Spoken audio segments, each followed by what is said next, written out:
तर केवळ ठाण्यामध्येच नाही तर ज्या ठिकाणी खरं तर आता निवडणुका होत आहेत तिथं महाविकास आघाडी असेल किंवा महायुती तिथं वाद असल्याचं दिसतंय। कारण या स्थानिक स्वराज्य संस्थांच्या निवडणुकीसाठी महायुतीनं रणनीती मात्र ठरवलेली आहे। मात्र अनेक पालिकांमध्ये महायुतीमध्ये धुसफूसही पाहायला मिळते।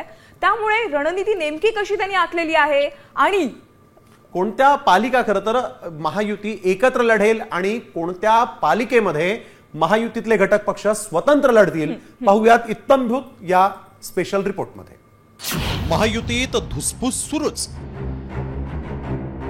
मुंबईत एकत्र राज्यात स्वतंत्र, जागा वाटपात मतभेद, विजयाची रणनीती काय? स्थानिक स्वराज्य संस्थेच्या निवडणुकांच्या पार्श्वभूमीवर राजकीय वातावरणही चांगलंच तापलंय। एकीकडे महायुती म्हणून एकत्र निवडणूक लढण्याची घोषणा केली जात असली तरी महायुतीतील अंतर्गत धुसफूस मात्र काही थांबताना दिसत नाहीये। ठाणे, नवी मुंबईसह 19 ठिकाणच्या पालिका निवडणुकीत जागा वाटपावरून महायुतीत मतभेद होत आहेत। त्यामुळे जागा वाटपावर तोडगा निघालेला नाही तर राज्यातील सत्तेचे वाटेकरी असलेले हे मित्रपक्षच एकमेकांना भिडणार आहेत। महायुतीत कोणत्या जागांवरून वाद आहे पाहूया। महायुतीत ठाणे, नवी मुंबई, कल्याण डोंबिवली, मीरा भाईंदर, उल्हासनगर, अंबरनाथ, बदलापूर, सांगली या जागांवर मतभेद आहेत। त्याशिवाय सातारा, मावळ, लोणावळा, रायगड, नाशिक, जळगाव, धुळे, हिंगोली, नांदेड, अहिल्यानगर आणि नंदुरबार या जागांवरही महायुतीत जागावाटपावरून धुसफूस समोर आली आहे। दुसरीकडे एकनाथ शिंदेंनी मात्र अंतर्गत वादाच्या चर्चांना फेटाळून लावत महायुती म्हणूनच स्थानिक स्वराज्य संस्थांच्या निवडणुकांना सामोरे जाणार असल्याचं सांगितलं। मी एवढंच सांगेन की लोकसभा महायुतीने आम्ही जिंकलो, विधानसभा महायुती लँडस्लाइड घेऊन जिंकलो।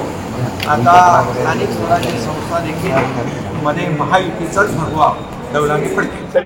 एकीकडे निवडणुकीच्या पार्श्वभूमीवर महायुतीच्या जिल्हानिहाय बैठका होणार असून त्याच्या आधारावरच महायुती आपली पुढची रणनीती ठरवणार असल्याचं सांगितलं जात आहे। तर दुसरीकडे विरोधकांना फायदा होऊ नये यासाठी महायुती मुंबईत एकत्र लढणार तर राज्यातील काही ठिकाणी निवडणुकीला स्वतंत्रपणे सामोरे जाणार आणि नंतर एकत्र येणार असल्याची माहिती सूत्रांनी दिली। गेल्या काही दिवसात महायुतीतील नेत्यांची वक्तव्य बघता सारं काही आलबेल नसल्याचं चित्र दिसतंय। त्यातच आता ठिकठिकाणी महायुतीतील स्थानिक नेते स्वबळाचाही नारा देत आहेत।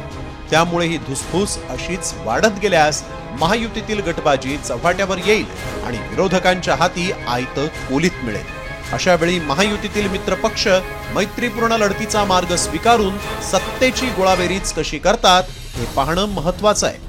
गणेश कवडे, साम टीव्ही न्यूज, मुंबई। आता isakal.com आहे देशातील नंबर 1 ची मराठी न्यूज वेबसाईट। प्रत्येक अपडेटसाठी isakal.com ला नक्की भेट द्या।